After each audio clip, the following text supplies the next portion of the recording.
kind of contemplating about the question a little bit that you asked about. What's your name? Amital? Amital. Okay. So I thought about this, asking whether there are many Palestinian, if there are any Palestinian veterinarians. And I was thinking about the fact that there are, generally speaking, a lot of things in the Palestinian community that people living here do not really know.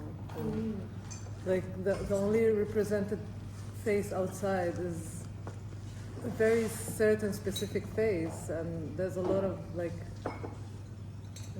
things that people don't know about. I thought that you were going to ask me about the mindfulness teaching, actually. About what? About the fact that I teach mindfulness. I thought that was your question. No, we're used to mindfulness teachers here, but veterinarians. Actually, there are many less mindfulness Palestinian teachers than Palestinian veterinarians, to tell you the truth. But and yoga teachers. But yeah, I do think that there's unfortunately, the Palestinian community is not really that well known to the Israeli community. And I do use the Palestinian word for it, right? I do identify myself as Palestinian. You do or you don't? I do, Yeah. obviously. And you're an Israeli citizen? Yes, I am. Where do you live? Here, in Haifa. I live in Haifa. But I do identify myself as Palestinian because I think that it's not a political thing, it's really about the roots. The roots.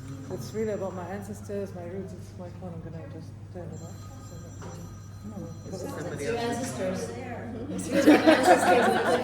They're calling. My Jewish boyfriend. They're calling. Yeah, this is it. Anyway, so I do identify, and it is important for me to say that, right? Yeah. Because it's there's also a misconception about that.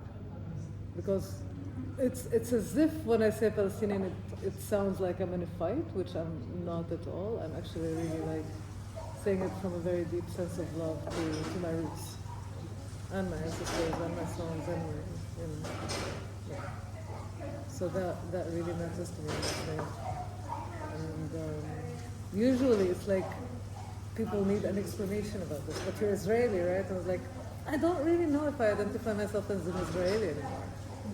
Because it does identify itself as the state of the Jewish people, and if I do identify myself as that, then I'm actually admitting that I'm second class, which I don't want to do, right? So interesting. Thank you so much for sharing that. Yeah. We were talking about it in the car. Yeah, this has been a question for me. Yeah. From the perspective of my cousin's husband, whose grandmother had a Palestinian passport, is Jewish. I mean, the whole family's been in this land for a very long time. And he takes great offense when someone who's an Israeli citizen calls himself Palestinian. I mean, he has a lot of Arab Israeli neighbors that he gets along very well with, and the word Palestinian comes in, he's like, well, if anybody's a Palestinian, It's my difficult. grandmother was. Well, she was. Yeah. Yeah. But Sure was. it's interesting. I just am grateful for you explaining Yeah. your point of It's why you're really- choosing to call yourself what you do. Because, Arab is a very wide world. I'm not like Jordanians, I'm not Lebanese, I'm not Egyptian, I'm Palestinian, I'm local, I'm from here.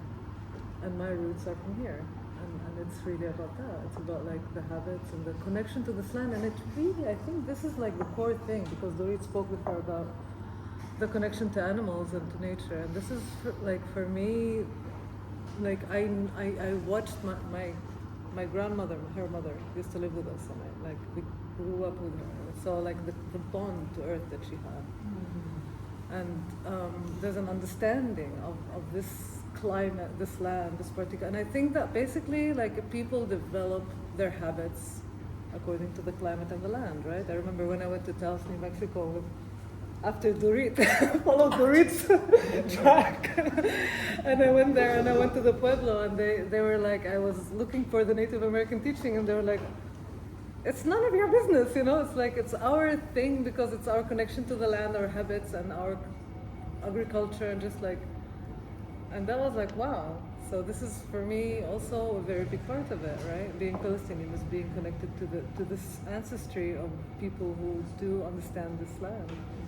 And many things. It's about connection to plants, it's about connection to animals, it's about connection to the climate, all the habits and that, everything. So, and I honor that when I say it. I don't say at all, like there's not a bit of animosity or anger, it's just like really coming from love. It's not the from the river to the sea part. And also from the river to the sea, that's not, it's like, I think they took it to, like, when I grew up, from the river to the sea, when I was young, from the river to the sea was like the Israeli flag. This is what they taught us. The Israeli flag from the river to the sea, was like the Magen David. Wow. Yeah. For me, this is like from the river to the sea. It's originally not true, but but the fact that it was originally not the intention doesn't change the fact that This you is have what a all of us generation know. of people learning that this that this land is completely under this flag and this Star of David. So for us, this is from the river to the sea, and now all of a sudden it became like the anti-Zionist saying, which is, Well, look, we could be here for many, many hours because I'm just going to take your phone number because I really want to have an honest discussion with you. Mm-hmm. So I don't know how far to go with this, but first of all, calling yourself Palestinian, I call people here Palestinians also. Mm-hmm. I've always, when we had the Women of Vision coming to the States, and in order to get a grant from a certain foundation, we had to say, I said it's Israeli Jews and Palestinians. You couldn't say that. and we couldn't get the grant if we said that. We had to change the language to say Israeli Arabs, and I said, but this is an insult. Yeah, of course. So I'm like, on this, I completely get it, and also Islam. Also, I feel like I'm a Jew, and and that's not my religion. It is my religion, but it's my nationality. And I happen to be an American citizen, but I'm not a Jewish American. I'm an American Jew. You're a Palestinian. You happen to be a citizen of the state of Israel, which is not your choice, but it's your reality. And I'm actually, I do have a choice. I could leave America and come back here. So I don't know. But anyway, I totally, like, this is not an issue for me. Yeah. But just the river to the sea thing, it did turn out that way after 67, that it did become Jews from the river to the sea with the Gush Emunim and all of this. And this is, but I think the original intent was not from the river to the sea. The original intent, and you know this better than I do, was just to have a place, a homeland, a state, not a state, a place, a safe haven. And the point it is, became, but the flag, it didn't mean that. It just was supposed to be like a talit. It wasn't supposed to have anything to do. This is what I learned lately, actually. This is the interpretation that, and so I've heard it a lot from Palestinians that, like, especially in America, that this is the Jewish, like, nationalistic thing, and it did turn out that way, but that wasn't the intent. But so I would like to understand better when you say from the river, because this is a triggering phrase for many of us. When you say river to the sea, what do you mean? I mean this land. The land. I mean this land. I mean this land, the Galilee. I mean this land, the Negev. I mean this land. Without What do you That mean? none of us has any right to draw a line. any right to announce it as something that belongs to anyone. This is like the misunderstanding of human beings, generally speaking. Ownership. Wow. I Nichus v'nichus. connect to that so much. I want to add a few things. My mother is a Jewish Arab. She was born in Baghdad. All of her families, you're talking generations in Jerusalem, try generations in Babylon. These are hundreds